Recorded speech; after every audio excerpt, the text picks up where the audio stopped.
Bonjour ou bonsoir, aujourd'hui nous continuons en compagnie d'Alexandre Jolien à découvrir Le philosophe nu. C'est un ouvrage que j'ai lu il y a déjà plusieurs années, je vous le rappelle, il est né en 75, il a vécu presque 20 ans, 17 ans plus exactement, dans une institution spécialisée pour personnes handicapées physiques. Il est actuellement philosophe, écrivain, vous avez forcément dû le croiser dans un livre, sur un plateau ou je ne sais où. Autre, il a écrit Éloge de la faiblesse, Le métier d'homme, La construction de soi, d'autres livres, pas toujours seul d'ailleurs. Mais aujourd'hui, nous sommes sur Le philosophe nu. Je vous renvoie déjà à l'introduction qui a été faite sur la beauté, hein, qui était en fait un extrait sorti des Énéades de Plotin. Et aujourd'hui, nous allons lire, pour ainsi dire, le premier chapitre, en tout cas la première partie, de ce livre écrit par Jolien. C'est parti, et attention, on n'a pas l'habitude de voir quelqu'un se confier de cette manière-là. Hein. C'est vrai que de nos jours, via les réseaux sociaux, tout ça, oui, les gens montrent ce qu'ils bouffent, montrent leur voyage et tout, mais voilà, c'est pas la même chose. Là, vous allez voir qu'on est sur quelqu'un qui avoue ses faiblesses, ses jalousies, et quelque part, peut-être pourra-t-il tourner cela en force. C'est parti. Ce soir, n'y tenant plus, je me suis précipité chez le médecin. Pourquoi ? Je ne le sais pas trop.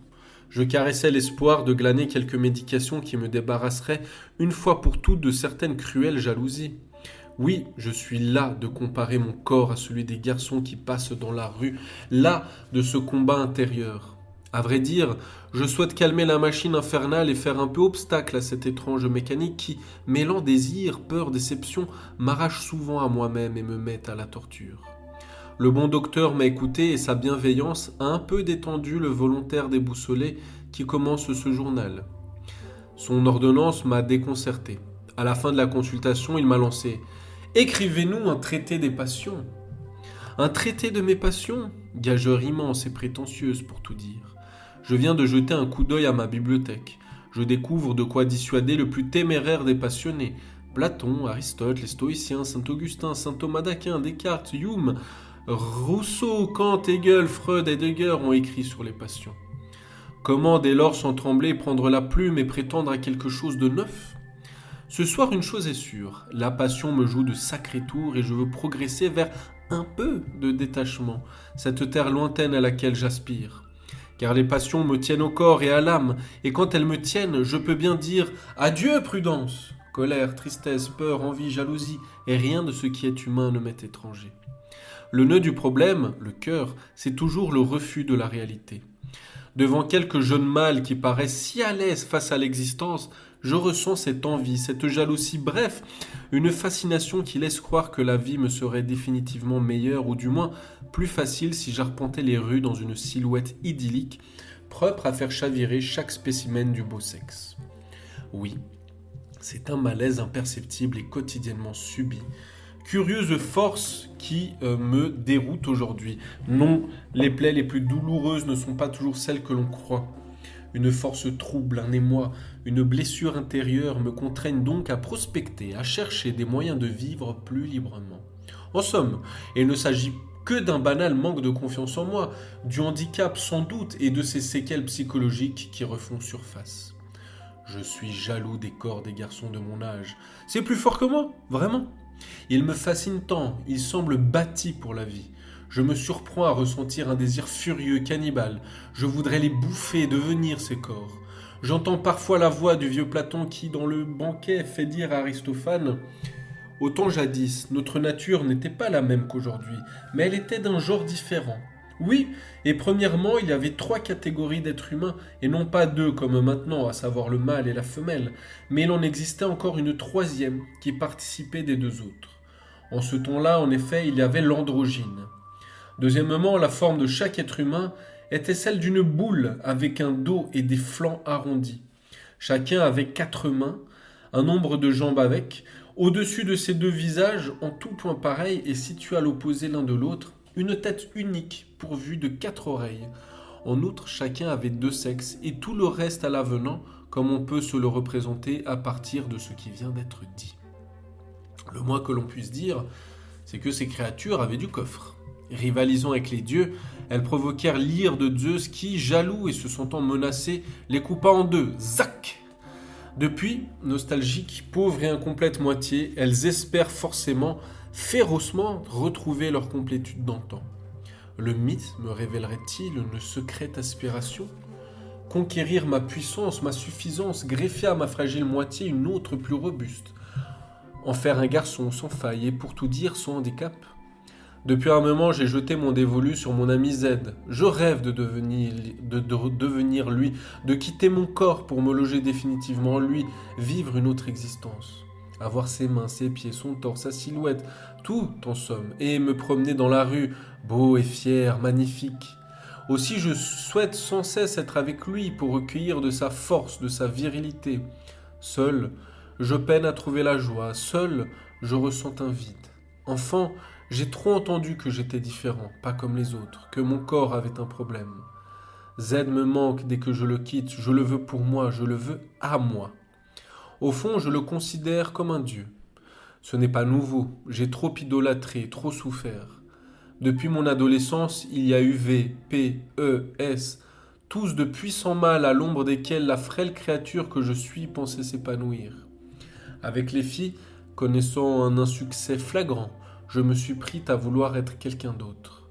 Ces jeunes hommes, précisément, étaient autant d'Apollons qui ont peuplé mon panthéon. Celui qui commence ce journal endure aisément la fascination jusqu'à s'y perdre. Il aspire à guérir de cette grotesque tare et à ne plus tomber raide de jalousie devant le premier beau garçon venu. Ce poids, ce mal-être, ces tiraillements, il n'en veut plus. L'esclavage n'a que trop duré. Je me disperse. Tenir un journal, ce n'est certes pas vider ses poubelles. Je dois tenter l'authenticité autrement. Qu'il me suffise de dire que la passion constitue mon terrain d'exercice presque à plein temps. C'est un peu pour rendre service, beaucoup pour me soigner, que j'entreprends cette quête. Voguant sur l'océan des passions, libre des préjugés les plus grossiers, j'espère que les tempêtes me révéleront quelque chose de beau.